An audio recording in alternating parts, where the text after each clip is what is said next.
오늘 주시는 말씀은 이사야서 42장 1절에서 4절 말씀입니다. 제가 먼저 읽을게요. 내가 붙드는 나의 종, 내 마음에 기뻐하는 자, 곧 내가 택한 사람을 보라. 내가 나의 영을 그에게 주었은즉 그가 이방에 정의를 베풀리라.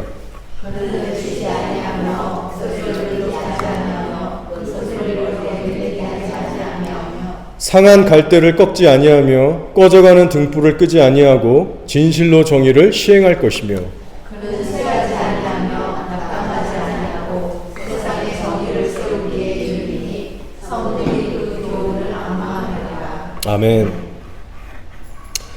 제가 고등학교 시절 때 타이타닉이라는 영화가 나왔습니다.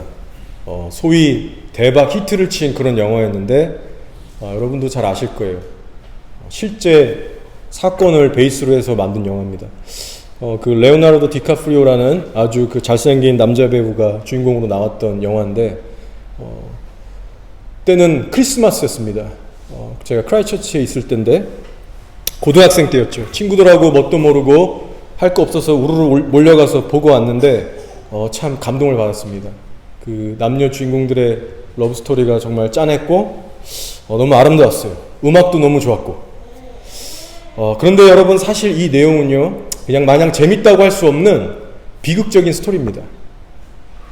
거대한 크루즈가 그 배가 잘 항해하다가 거대한 그 아이스버그에 부딪혀서 침몰해서 정말 전복되는 그런 비극의 얘기를 담고 있죠. 약 1514명이라는 수많은 사람들이 실제로 죽게 됩니다. 제가 이번 주에 마지막 때의 교회 시대상에서 묵상을 하다가 문득 이 타이타닉이 떠오른 겁니다. 교회는 마치 타이타닉 호처럼 정말 거대하고 웅장한 그런 모습을 갖고 있죠. 지난 역사를 돌아봐도 웬만한 세상의 풍파와 핍박에는요 절대로 넘어지지 않고 생존해온 그런 존재가 바로 교회입니다. 그러나 여러분 성경의 예언에 의하면요 앞으로 대환란이 다가오면 교회들이 처참하게 무너진대요. 적그리스도가 일어나서 성도들의 권세를 다 깨트려버리는 그 무시무시한 날이 온다라고 얘기하고 있습니다.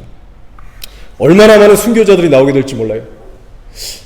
자, 그러나 여러분 그렇다고 해서 교회가 적그리스도에 의해서 완전하게 패배한다는 뜻은 절대 아닙니다. 대환란 속에서도 불과 같이 복음을 전하고 믿음대로 살아내는 진실한 성도들은 반드시 있을 거예요.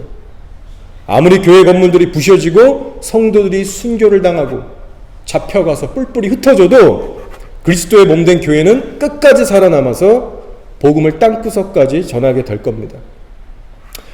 자, 그러나 그럼에도 불구하고 제가 말씀드리고자 하는 것은요 전무후무한 박해가 교회를 덮친다는 것이죠. 이것은 마치 타이타닉호가 그 앞에 커다란 빙하를 피해갈 수 없었던 것처럼 교회들 앞에도 우리가 피해갈 수 없는 커다란 빙하와 같은 대환란이 우리에게 향해 다가오고 있다는 겁니다.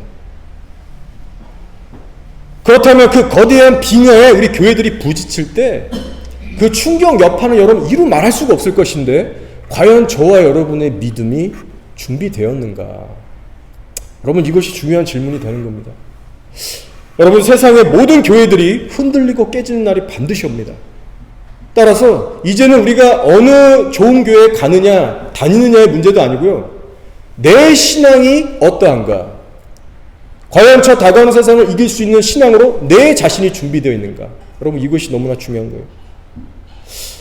저는 제가 하필 이런 마지막 시대에요 목사 돼서 이렇게 목회할 줄은 상상도 못했습니다. 오늘도 정신을 차려보니까 이런 시대를 제가 맞이하고 있고 저는 사역을 해나가야 되는 그런 부르심을 받았어요. 그래서 이런 것들을 생각할 때마다 정말 때로는 두렵기도 하고 아찔하기도 하고 정말 진지하게 고민이 되기 시작합니다. 제가 최근에 아는 목사님하고 교제하면서 듣게 된 소식이 있어요. 그것이 뭐냐면 뉴질랜드에서도 이제 낙태에 대한 구체적인 혐오법 하나가 상정이 된 겁니다. 어떤 일이 있었냐? 도미니언 로드에 가면 낙태를 해주는 클리닉이 있대요. 저도 가보진 않았지만 거기 있다고 합니다. 근데 그 천주교 교인들이 와서 아마 현직 교인들인 것 같아요. 천주교 교인들이 피켓 들고 그 주변 거리에 서서 이제 항의를 한 겁니다. 낙태하면 안 된다고. 이제 뭐라고 막 이렇게 회개의 이제 메시지를 했겠죠. 그래서 이 낙태를 하러 가는 이 아줌마들이 화가 나셔서 그런지 이제 뭐 신고를 하고 절차를 밟으신 것 같아요. 클리닉 주변으로부터 500m 접근 금지하라는 이 법이 상정이 됐답니다. 그래서 이것이 최종적으로 패스가 되면은 이제 시행으로 옮겨질 수 있는 구체적인 형법법 하나가 이제 과정 가운데 있는 거예요. 여러분, 앞으로 이런 식으로 하나 둘씩 법적인 제재가 늘어날 수 있습니다. 그러면 얼마든지 현재 영국의 암담한 상황처럼 복음을 함부로 전할 수 없는 그런 시대가 올 수 있다는 거죠. 뉴질랜드에도. 분명한 것이 있다면 그것은 바로 세상은 시간이 갈수록 진리의 목소리를 듣기 싫어할 거라는 것이고, 교회의 참된 사역을 방해하고 제재하는 일들이 계속해서 늘어날 겁니다. 따라서 여러분, 어설픈 신앙생활로는 버틸 수 없는 때가 이미 왔고 계속해서 오고 있어요. 경제의 문제로 인해서 혹은 여러분의 믿음 때문에 받게 될 어떤 불이익이나 어떤 핍박이나 환난 때문에 어설픈 신앙을 가지고 있으면 여러분 감당하지 못하고 두려움에 떨고 낙심케 되는 일들이 온다는 거예요.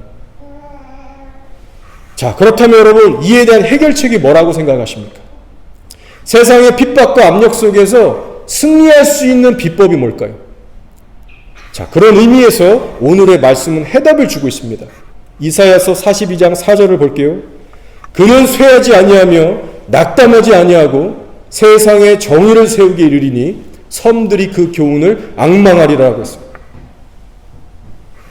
여러분, 하나님의 영으로 충만하면 어떠한 상황 속에서도 쇠하지 않고 낙담하지 않을 수 있다는 겁니다. 이 땅에서 유일하게 예수님만이 어떠한 시련과 핍박 속에서도 끝까지 돌파하셔서 하나님의 뜻을 완수하셨어요. 그렇다면 우리의 신앙의 승리 비결도 똑같습니다. 바로 내가 하나님의 영으로 충만하느냐 못하느냐에 달려있다는 거예요. 이것이 바로 마지막 때를 이길 수 있는 근원적인 해결책입니다. 여러분, 마지막 때를 살아가는 성도에게 성령 충만함은 옵션이 아니라 필수임을 반드시 기억하시기 바라요. 오늘의 말씀 1절에서 이렇게 시작합니다. 내가 붙드는 나의 종, 내 마음에 기뻐하는 자, 곧 내가 택한 사람을 보라. 내가 나의 영을 그에게 주었은즉 그가 이방의 정의를 베풀리라. 예수님에 관한 말씀입니다. 하나님께서 말씀하시기를 내 마음에 기뻐하는 자요, 내가 택한 자요, 나의 영을 그에게 주었다 하셨고요. 그러면서 2절 3절에서 언급되는 것은 예수님의 성품과 사역에 관한 것을 말하고 있습니다. 그리고 4절에서는 하나님의 영으로 충만한 예수님에 대해서 표현하고 있는데 어떻게 표현하고 있느냐? 그는 쇠하지 아니하며 낙담하지 아니한다고 표현했어요. 여러분, 이 4절의 말씀은 환난의 시대를 앞둔 우리 세대에게 정말 필요한 말씀이라고 생각됩니다.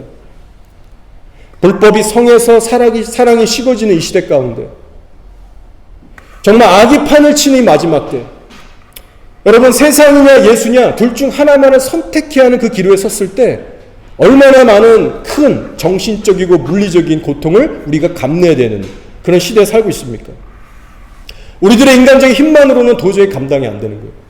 상상할 수 없는 고통입니다. 따라서 어떠한 상황 속에서도 우리를 끝까지 쇠하게 아니하게 하시고 낙담하지 않게 붙드시는 주님의 영이 우리와 함께 할 때 우리는 이 환난의 시대를 돌파할 수 있다는 얘기예요. 제가 이 말씀을 묵상하는 가운데 한편으로는 여러분 이런 생각이 들었습니다. 왜 하필 이 말씀은 예수님에 대해서 묘사하기를 그는 쇠하지 아니하며 낙담하지 아니한다는 표현을 쓰고 있을까? 이런 의문이 드는 겁니다.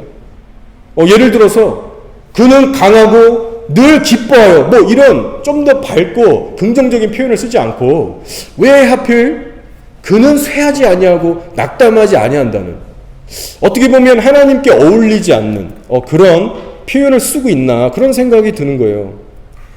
자, 그런데 이런 의문 속에서 제가 깨닫게 된 것이 하나 있는데요. 바로 이겁니다. 아, 그렇구나. 우리가 살고 있는 이 땅은 불의와 죄악으로 가득 찬 곳이기 때문에 예수님께서도 이 땅을 살아가셨을 때 많이 힘드셨겠구나. 비록 하나님의 아들이시지만 이 땅에 불법이 성한 만큼 하루하루 활기차고 즐거운 일이 많은 것이 아니라 탄식과 눈물이 날 때가 더 많았고 힘이 빠지실 때가 훨씬 더 많으셨다는 겁니다. 그래서 이런 관점으로 보니까요, 그는 쇠하지 아니하며 낙담하지 아니하고라는 표현이 참 적합하다라는 생각이 듭니다. 실제로 성경은 예수님께서 겪으신 내적 고통에 대해서요, 여러 군데 자세히 기록하고 있습니다. 그 중 하나가 뭡니까? 어느 날 예수님께서 거리를 지나시다가 복음을 배척했던 예루살렘을 바라보시고는 하염없이 눈물을 흘리시면서 탄식하셨어요. 눈물을 주르르 흘리시면서 주저앉아 기도하셨습니다. 또 매일같이 제자들과 함께하면서 진리를 가르쳤는데도 불구하고 제자들이 동문서답하면서 의심하고 딴짓거리할 때, 서로 간에 싸우는 모습을 볼 때 여러분 인성을 가지셨던 예수님의 마음이 어떠셨을까요? 여러분 정말 답답하고 상하셨을 겁니다. 게다가 12 제자들이 자기를 배신하고 떠나갈 것을 미리 알고 계셨어요. 매 상황마다 그들의 얼굴을 보고 말을 할 때 그걸 알고 있었어요. 그러니까 얼마나 힘드셨겠습니까? 이들이 반드시 나를 배신할 날이 오는데 끝까지 품고 가시느라고 마음이 힘드셨습니다. 여러분 또한 겟세마네 기도를 아실 겁니다. 십자가의 형벌이 코앞에 온 것을 아시고는 내 마음이 심히 고민되고 죽을 것 같다라고 말씀하셨어요. 얼마나 그 마음이 힘드셨으면 주님이신데도 불구하고 내 잔이 피해갈 수 있다면 피해가게 해주십시오 아버지. 여러분 이런 기도를 했다니까요. 3시간 동안이나 필사적으로 그런 기도를 해야만 한 상황을 맞이하신 겁니다. 여러분 제가 여태까지 말씀드린 이런 예들이 다 무엇입니까? 이것이 바로 우리의 인성 안에 내재되어 있는 어쩔 수 없는 연약함이에요. 예수님 또한 신성뿐 아니라 인성도 함께 갖고 계신 인간의 몸으로 오셨기 때문에 낙심되고 쇠약해질 만한 일들을 다 겪으신 분이십니다. 그래서 우리 히브리서 4장 15절에 이런 말씀이 있어요. 우리에게 있는 대제사장 곧 예수 그리스도는 우리의 연약함을 동정하지 못하실 리가 아니요 모든 일에 우리와 똑같이 시험을 받으시니로되 죄는 없으시니라. 우리와 똑같은 육체를 입으셨기 때문에 모든 일에 우리와 똑같이 시험을 겪으셨고 그런즉 우리의 연약함을 동정하실 수 있다는 참 은혜로운 말씀입니다. 따라서 이런 측면에서 볼 때요, 이사야서 42장 4절에서 말씀하고 있는 그는 쇠하지 아니하며 낙담하지 아니하오라는 이 표현은요, 이 땅에서 믿음으로 세상을 거슬러서 살아가고 있는 저와 여러분에게 참된 위로와 소망을 주고 있는 그런 말씀이라고 생각돼요. 또한 그런 의미에서 오늘의 이사야 말씀을 통해서 우리가 붙잡아야 할 진리가 무엇이냐? 다시 말씀드리지만 우리도 예수님처럼 하나님의 영으로 충만하면 우리의 연약한 인성의 한계를 뛰어넘어서 어떠한 상황을 만나더라도 끝까지 승리할 수 있다는 것을 말씀하고 있는 거예요. 여러분 이 단순한 진리를 여러분의 것으로 소화하시기 바랍니다. 4절을 다시 한번 읽어볼게요. 그는 쇠하지 아니하며 낙담하지 아니하고 세상의 정의를 세우기에 이르리니 섬들이 그 교훈을 앙망하리라 라고 했어요. 자, 이 말씀은 1차적으로는요 하나님의 영으로 하나님의 열심으로 인해서 이 땅에 예수 그리스도를 통해서 하나님 나라가 이 땅에 완성될 거라는 의미를 내포하고 있습니다. 그리고 2차적으로는 저와 여러분처럼 하나님의 백성으로 하나님의 영에 이끌려 살아가는 자들을 위해서 또한 주시는 말씀이에요. 너희가 나의 영을 붙들고 살면 끝까지 달려갈 수 있다. 그 말씀을 주시는 겁니다. 자, 그렇다면 이제 성령 충만밖에는 답이 없다는 것을 우리가 정리를 내렸는데요. 그러면 이제 우리가 하루하루 어떻게 신앙생활을 해 나가야만 성령 충만을 받을 수 있으며 또 유지하면서 살아갈 수 있을지에 대해서 나눠보기 원합니다. 자, 솔직히 이에 대한 답이요 세부 사항으로 여러 가지가 나눌 수 있지만 오늘은 성경의 말씀들을 기초해서 핵심적인 부분들을 여러분과 나누고자 합니다. 자, 첫째로 성령 충만함을 유지하기 위해서는 무엇을 해야 하는가? 여러분, 그것은요 여러분이 쇠하여지고 낙담이 찾아올 때마다 기도의 골방에서 부르짖고 기도하셔야 된다는 겁니다. 자, 성경에 그런 얘기가 어디 있습니까? 바로 예수님께서 친히 본을 보이셨습니다. 자, 여러분 집중해 주세요. 겟세마네 동산의 기도를 여러분 다시 한번 생각해 보시기 바랍니다. 여러분, 예수님께서 견디기 힘들 정도로 괴로워하셨어요. 내가 심히 고민되어 죽겠다 하셨어요. 무슨 말이냐? 정신적인 압박과 고통이 너무 심해서 그대로 놔두면 낙심하고 쇠해져서 십자가 사역을 감당할 수 없을 정도로 무기력한 상태에 빠질 수 있는 그런 상황에 놓이셨다는 겁니다. 예수님조차도 마음이 쇠해지고 꽤 낙담한 상태가 되셨기 때문에 아버지여, 이 잔을 피해갈 수 있다면 피해가게 하십시오. 이런 기도가 나온 거예요. 자, 근데 우리가 주목해야 할 것이 무엇이냐? 바로 그렇게 낙심되고 쇠약해지는 때를 만났을 때 예수님은 즉시 기도의 자리로 가셨다는 겁니다. 사람들과 대화로 푼다거나 사람을 인지한다거나 혹은 주저앉아서 현실 도피를 하지 않으셨어요. 예수님은 기도하셨습니다. 약 3시간 동안 땀을 뻘뻘 흘리시면서 진액을 쏟아가시면서 기도의 씨름으로 하나님 앞에 무릎을 꿇으셨어요. 그 결과 어떻게 되셨습니까? 성령 충만을 다시 받으셔서 육신의 연약함과 한계를 돌파해서 십자가 사역을 감당하셨어요. 여러분, 이 시간 기억하셔야 할 중요한 사실이 여기 있습니다. 바로 하나님의 아들이신 예수님조차도 치열한 기도의 씨름을 통해서 연약함을 이겨나가셨다는 거예요. 그렇다면 반대로 얘기하면 어떤 뜻이 될까요? 우리가 낙담하고 쇠약해질 때 기도의 골방으로 가지 않으면 반드시 악화된다는 겁니다. 주저앉게 된다는 겁니다. 여러분, 신앙의 내공을 기르는 훈련이 바로 여기에 있어요. 내 심령이 쇠약해지고 약해질 때, 낙담할 때 오히려 평소보다 훨씬 더 치열하게 기도할 수 있는 기도의 훈련을 해나가셔야 됩니다. 여러분, 오늘 이사야서 말씀을 보니까요, 하나님의 영이 예수님을 끝까지 붙드셔서 쇠하지 않고 낙담하지 않게 하셨다라고 했어요. 여러분, 이것은 진리 맞습니다.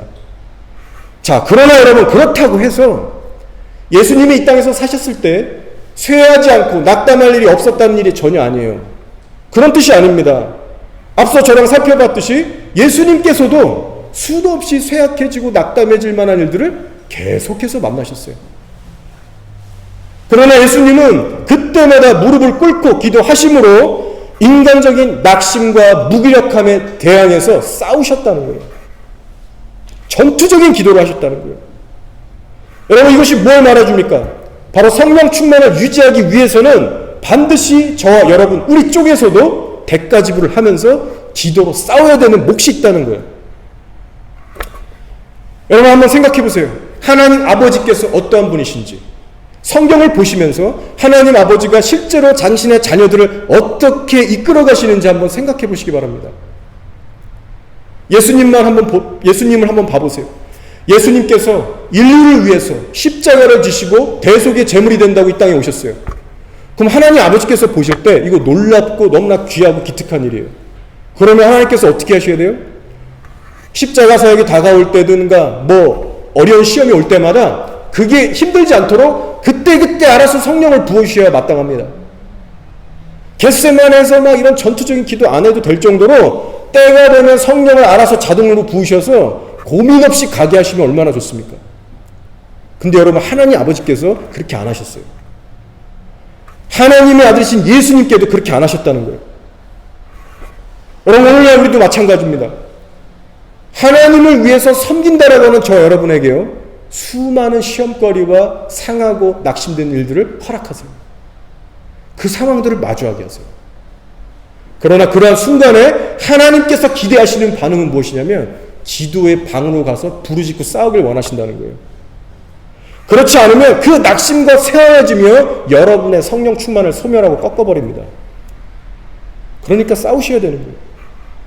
히브리서 5장 7절에 그는 육체에 계실 때에 자기를 죽음에서 능히 구원하실 이에게, 이거 예수님 보고 하시는 말씀이거든요, 심한 통곡과 눈물로 간구와 소원을 올렸고 그의 경건하심으로 말미암아 들으심을 얻었느니라는 말씀이죠. 그러니까 여러분 예수님조차도 심한 통곡과 눈물과 간구로 기도로 싸우셨다는 거예요. 예수님조차도 그 마음이 괴롭고 낙심될 때가 많았기 때문에 그러나 그럴 때마다 통곡과 눈물로 하나님 앞에 나갔을 때 그 기도에 응답이 온 거예요. 여러분 예수님께서 그렇게 인내하시고 뚫어내셨기 때문에 십자가 사역을 끝까지 완수하실 수가 있었고 바로 그 은혜 때문에 저 여러분 여기서 예배 드릴 수 있는 겁니다. 여러분 제가 신앙생활을 해보니까요 여러 사람들을 또 만나다 보니까요 깨닫게 되는 부분이 있어요. 그것이 뭐냐면 대부분의 성도들이 은혜 받고 컨디션 좋을 때는요 기도합니다. 그러나 하나님의 임재가 온데간데 느껴지지 않을 때 이래저래 삶의 문제들에 치여서 낙심됐을 때 여러분 그때는요 수많은 성도들이 기도를 멈춥니다. 기도 안 해요. 태도가 싹 바뀝니다. 그리고는 내적 방황이 시작되는 거예요. 이런저런 핑계와 이웃거리들을 찾으면서 한없이 다운되기 시작합니다. 저를 돌아봐도요 이런 경우들이 왜 없었겠습니까? 많은 넘어짐과 방황들과 시행착오들이 있었어요. 연약한 사람이기 때문에 몸이 아플 때 다운되고요 어떤 인간관계나 일들로 인해서 낙심되고 힘들어질 때가 오면 다운돼서 기도 잘 안 됩니다. 그러나 여러분 그럼에도 불구하고 제가 이 시간 여러분에게 권고해드리는 것은 그 수시로 찾아오는 영적 다운 현상을 당연시 여기지 말라는 거예요. 기도가 막혀서 힘들어 있는 그 상태를 당연시 받아들이지 말라는 겁니다. 아 나는 이 정도 수준의 어려움을 지금 당하고 있으니까 지금은 좀 풀어줘도 돼. 좀 망가져도 돼. 지금은 기도가 안 나오는 게 정상이야. 여러분 이렇게 스스로 합리화하지 말라는 거예요. 내버려 두지 말라는 거예요. 여러분이 기도의 자리로 다시 나가셔서 간절한 기도를 회복하지 않는 그 시간대만큼 여러분의 영혼은 계속해서 방황하게 될 것이고 악화는 더욱더 빨리 진행될 겁니다. 기도를 쉬면 쉴수록 여러분이 기도하지 않고 깔아앉고 주저앉는 시간이 흐르면 흐를수록 여러분의 영혼은 점점 더 회복이 어려워지고요. 앞으로 나아갈 수가 없게 됩니다. 따라서 여러분 사실상 이 땅의 모든 성도들은요 기도의 용사의 부르심이 있어요. 어설픈 기도의 부르심이 아니라 기도의 용사의 부르심이 있다는 겁니다. 여러분이 예수님을 믿고 10년, 20년이 되셨는데도 불구하고 항상 기도의 영역이 그 자리거나 떨어져 있다면요 여러분은 지금 영적으로 병들어 계신 거예요. 기도의 용사가 아닙니다. 영육간의 힘이 다 빠지고요 낙심돼서 기도할 맛도 안 나지만은 그러한 때에도 기도의 자리로 자신을 내던질 수 있는 여러분 그런 성도가 되셔야 돼요. 그런 자에게는 반드시 하나님께서 새롭게 영을 부으셔서 이끌고 가십니다. 이 자리에 계신 여러분께서 지금 기도 훈련을 어떻게 하루하루 해나가고 계신지 오늘의 말씀을 통해서 점검해 보시기 바랍니다. 마지막 때에 대한 소식에 대해서는 여러분이 귀를 쫑긋할 수 있지만 정작 무릎을 꿇는 기도 생활에 대해서 여러분 어떻게 해나가고 계십니까? 솔직하게 하나님 앞에 대면해 보세요. 여러분의 영혼을 진정 깨우고 회복시키시는 것은 기도의 씨름 가운데서만 주어집니다. 낙심과 쇠함이 찾아올 때 여러분 사람을 의지하지 마시고 하나님께 나아가시기를 축원드립니다. 자, 이제 한 가지 포인트를 더 나누겠습니다. 우리의 영혼이 낙심치 않고 쇠하지 않으려면 기도 외에 무엇을 더 해야 하느냐? 이러한 질문이에요. 자, 2, 3절을 보겠습니다. 그는 외치지 아니하며 목소리를 높이지 아니하며 그 소리를 거리에 들리게 하지 아니하며 상한 갈대를 꺾지 아니하며 꺼져가는 등불을 끄지 아니하고 진실로 정의를 시행할 것이며. 이 말씀들은요 예수님의 성품과 사역을 말하는 구절들입니다. 근데 여기에 저희들이 순종해야 되는 순종거리들이 나옵니다. 자, 그리고 우리가 이것을 순종해 나갈 때 지속적으로 성령 충만함을 받을 수가 있어서 끝까지 쇠하지 않고 낙담하지 않게 됩니다. 여러분 이건 당연한 이치예요. 성령님이 기뻐하실 만한 일들을 지속적으로 해 나가는 사람만이 그분과 계속해서 친밀해질 수 있고요 쇠하지 않을 수 있습니다. 자, 그래서 2절을 볼게요. 그는 외치지 아니하며 목소리를 높이지 아니하며 그 소리를 거리에 들리게 하지 아니한대요. 여러분 무슨 뜻입니까? 쉽게 얘기하면 내 자신을 드러내지 말라는 거예요. 나대지 말라는 거예요. 소위. 분명히 여러분 예수님께서는 나대는 분이 아니셨습니다. 여러분 오늘날 우리도 마찬가지예요.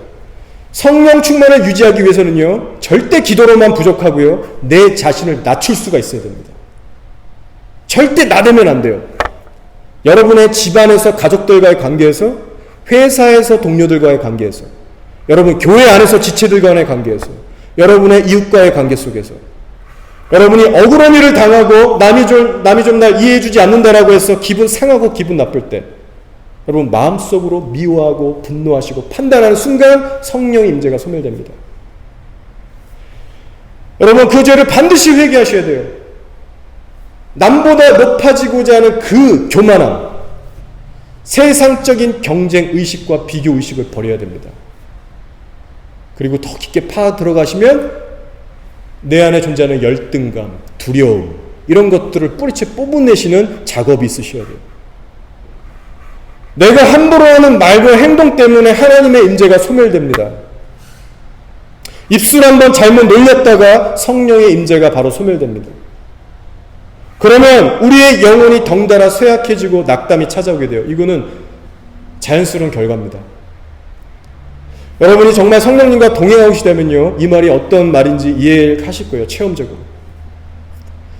제가 몇 주 전에 여러분과 이사야서 58장을 나눴는데 거기에 이스라엘의 죄악에 대해서 이런 말씀을 하시죠.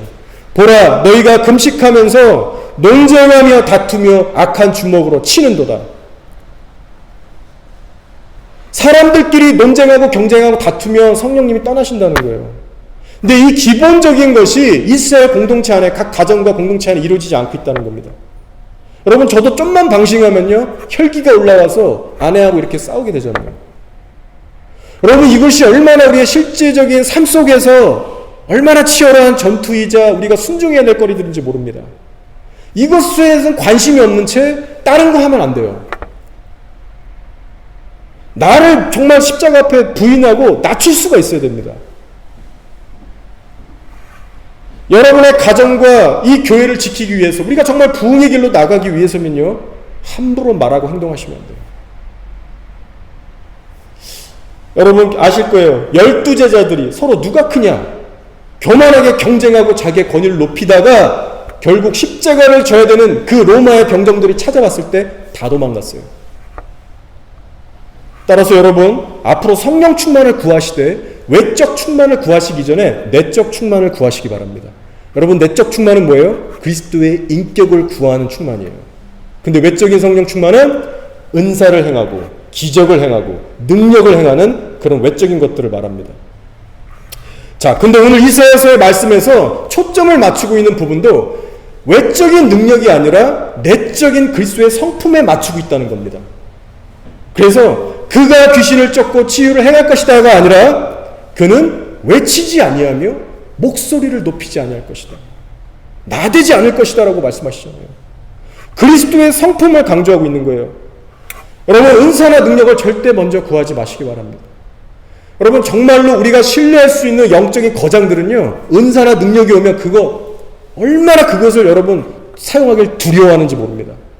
거기서 여러분 신앙의 어떤 수준이 판가름이 나는 거예요. 소위 교회들이 무너지는 교회들을 보세요. 누가 성도들 간에 많이 싸우는지를 보십시오. 외적인 충만에 머무는 자들이 반드시 분열하고 싸웁니다. 오늘날 교회들이 허구한 날 분열하고 싸우는 이유, 오늘날 가정들이 맨날 세워지지 않고 무너지는 이유가 바로 성령의 내적 충만에 집중하지 않아서 그래요. 여러분 성령의 내적 충만에서 정말 관심이 있으세요? 정말 내가 그리스도의 인격에 대해서 담고자 하는 그 간절함이 여러분에 정말 있으세요? 여러분 이거 없이는 지금 신앙생활의 그 바른 길로 지금 진입하신 게 아닙니다. 백날 말씀 들어봐야 소용없어요. 내 인격이 정말 얼마나 벌레 같고 쓰레기 같은지를 여러분의 삶 속에서 깨달으셔야 돼요. 무참하게 그것을 절절히 깨닫고 그래서 기도가 터져 나오고 눈물로 탄식으로 여러분 주저앉고 실패감을 맨날 느끼면서 그렇게 사셔야 되는 거예요. 오늘 말씀을 기억하세요. 그는 외치지 아니하며 목소리를 높이지 아니하며 그 소리를 거리에 들리게 하지 아니하며. 여러분, 예수 그리스도의 온유함과 겸손함을 닮아갈 때만이 성령 충만이 지속된다는 이 진리를 반드시 기억하시기 바랍니다. 자, 그리고 마지막으로 3절을 보겠습니다. 3절에는 예수님의 사역이 나오는데요, 이렇게 말씀하고 있죠. 상한 갈대를 꺾지 아니하며 꺼져가는 등불을 끄지 아니하고 진실로 정의를 시행할 것입니다. 여러분, 무슨 의미입니까? 바로 예수님께서 어려움과 공경에 처한 영혼들에게 찾아가셔서 복음을 전하고 섬기신다는 말이에요. 근데 그 대상이 가리지 않습니다, 여러분. 외모로 차별하지 않습니다. 가난한 자든 부자든 노숙자건 재벌이건 똑같이 가서 똑같이 진리를 전하고요, 봐주는 거 없어요. 진리의 정의로 섬기십니다. 그래서 저희가 알다시피 예수님은 이 말씀 그대로 사역하셨죠. 이 땅에 오셨을 때 이스라엘의 지도자들은 꺼려했던 세리들, 거리에 있는 거지들, 병자들, 창녀, 세리들을 찾아가셔서 차별 없이 복음을 전하셨어요. 꾸짖을 때 꾸짖고 위로할 때 위로하고 그 선을 여러분 조절하지 않으셨어요. 이것이 바로 진실로 정의를 시행한다는 뜻입니다. 여러분, 사람 두려워하지 마시기 바랍니다. 여러분, 이런 사역은요, 성령으로 충만해지면 자연스럽게 나타나는 사역이에요. 그래서 오늘날 우리가 성령 충만을 정말 바라고 또 유지하려면 이 성령님의 인도를 따라 함께 보조를 맞춰나가야 됩니다. 여러분이 아가서를 묵상하시면 이 스테이지들이 계속 나오는 것을 발견하셨을 거예요. 성령님께 보조를 맞추지 않으면 성령님의 임재가 떠나요. 우리가 찾으러 가야 돼요. 항상 나를 위로하시고 치유하시고 항상 나를 받아주시고 기다려주시기만 하는 그런 하나님이 아니십니다. 내 삶에서 내가 주님 앞에 내어드리고 따라가는 영역이 세워지지가 않으면 여러분, 성령 충만의 결핍이 반드시 옵니다. 따라서 영혼을 불쌍히 여길 수 있는 하나님의 마음을 구하면서 영혼들에게 직접 다가갈 수 있는 섬김의 자세가 요구되는 거예요. 따라서 혹시 여러분 가운데 이웃을 섬기는 일에 대해서, 복음을 전하는 일에 대해서 한동안 뜸한 분이 계시다면 여러분, 그것을 회개하시고 성령의 인도를 구하시면서 반드시 그 일을 해나가시기를 바랍니다. 그렇지 않고 여러분의 내 자신만의 유익을 위해서 신앙생활을 해나가게 되시면 성령 충만은 받을 수가 없습니다. 나를 위한 집회 참석, 나를 위한 기도 모임, 나를 위한 교제와 모임들, 이런 것들만 하면 영적으로 병들게 됩니다. 제가 늘 말씀드리는 저의 실제 사례인데요, 저도 사람이기 때문에 이래저래 피곤하고 지칠 때가 왜 없겠습니까? 저 되게 진짜 부족한 사람이잖아요. 그래서 때로는 이번 주만큼은 전도 좀 쉬고 싶다, 길거리 설교도 좀 쉬고 싶다, 이런 생각이 왜 안 들겠습니까? 실제로 공격도 있고 여러 가지 또 인간관계도 어렵고 이러다 보면 낙심이 되고 저도 이제 선뜻 이렇게 나가기가 싫어요. 근데 그럴 때마다 제가 갈등을 뒤로하고 기도하면서 나가서 복음을 전하잖아요. 놀랍게 성령께서 함께 해주세요. 없던 힘이 나고 정말 하나님을 더 가깝게 느낄 수 있고 그 전도와 섬김을 통해서 제 영혼이 회복됩니다. 그래서 제가 늘 돌아오면서 드는 생각은 내가 전도 나가길 잘했다. 내가 이거 안 나갔으면 더 처졌을 텐데 계속해서 이것을 해나가야 되겠구나. 여러분, 이런 생각을 하고 돌아오게 됩니다. 여러분, 기억하세요. 골방에서 기도만 하지 마시고 설교만 듣지 마시고 사람들을 만나서 복음을 전하시고 섬기시는 훈련을 반드시 해나가시기 바랍니다. 자, 이제 요점들을 정리할게요. 성령 충만한 삶은 절대 기도만 해서도 안 되고 그리스도의 인격을 닮아가는 말과 행동에 성숙만 있어서도 안 되고요, 반드시 이웃에게 다가가셔서 복음을 전하고 섬기는 일, 이 세 가지를 다 하셔야 된다는 겁니다. 여러분이 이 세 가지 영역들을 골고루 실천해 나가실 때 성령님께서는 여러분을 끝날까지 친밀하게 인도하시고 보호하셔서 승리하게 하실 줄 믿습니다. 자, 이제 설교를 정리하고 마치겠습니다. 오늘날 마지막 때에 대해서 여러분이 이런저런 흉흉한 소식들을 들으시면서 심적으로 많은 염려와 어떤 걱정, 두려움이 올라올 수 있어요. 그러나 여러분, 분별할 것은 분별하시되 먼저는 하루 24시간을 하나님 앞에 무릎 꿇고 기도하시면서 순종하는 일에 전력을 다하시기 바랍니다. 저도 그렇지만 여러분도 마찬가지일 거예요. 우리가 뉴스나 유튜브를 듣습니다. 마지막 때에 대한 이런저런 흉흉한 소식을 듣습니다. 그러면 그 순간 마음이 뭔가 각성되는 것 같아요. 그 순간만큼은 정신도 차려지는 것 같고 긴장도 되면서 마치 어떤 착각을 갖게 되냐면 영적으로 내가 깨어나는 듯한 착각을 받게 됩니다. 그러나 여러분, 제가 말씀드리지만 그것은 착각이에요. 여러분, 그 인간적인 감정의 요동에 그것을 영적인 깨어남과 성숙이라고 혼동하지 마시기 바랍니다. 여러분이 정작 점검하셔야 될 것은 여러분의 인격이 변화되는 일과 삶의 순종과 기도와 전도의 삶에 있어서 어떤 실제적인 변화가 나타나고 있는가? 실제로 나의 삶을 내려놓고 예수님을 위해 살아가는 실제 삶이 어떻게 변화되고 있는가? 여러분, 이것에 관심을 두시기 바랍니다. 여러분, 이 질문에 대해서 결코 가볍게 넘어가지 마시기 바라요. 기분 나빠하지 마시기 바랍니다. 어차피 저와 여러분이 피해갈 수 없는 심판대 앞에 서면 하나님께 직접 이 질문들에 대한 답을 우리가 실토하게 될 거예요. 성도로서 이제 어떻게 하루하루를 살아가야 마지막 때를 진짜 준비하는 삶인가? 여러분, 다시 한번 생각해 보시기 바랍니다. 예수님께서 이런 말씀을 남기셨어요. 주께서 이르시되 지혜 있고 진실한 청지기가 되어 주인에게 그 집 종들을 맡아 때를 따라 양식을 나눠줄 자가 누구냐? 주인이 이를 때에 곧 재림하실 때 그 종이 그렇게 하는 것을 보면 그 종은 복이 있으리로다 라고 하셨어요. 마지막 때에 대한 말씀입니다. 여러분, 이 말씀 안에 예수님의 재림을 기다리는 우리 성도들이 어떻게 하루하루 살아가야 될지 답을 주고 있어요. 그것이 뭡니까? 바로 하루하루 나에게 맡기신 사명에 대해서 충성을 다하는 사는 일입니다. 포커스가 하루하루에 맞춰져 있어요, 여러분.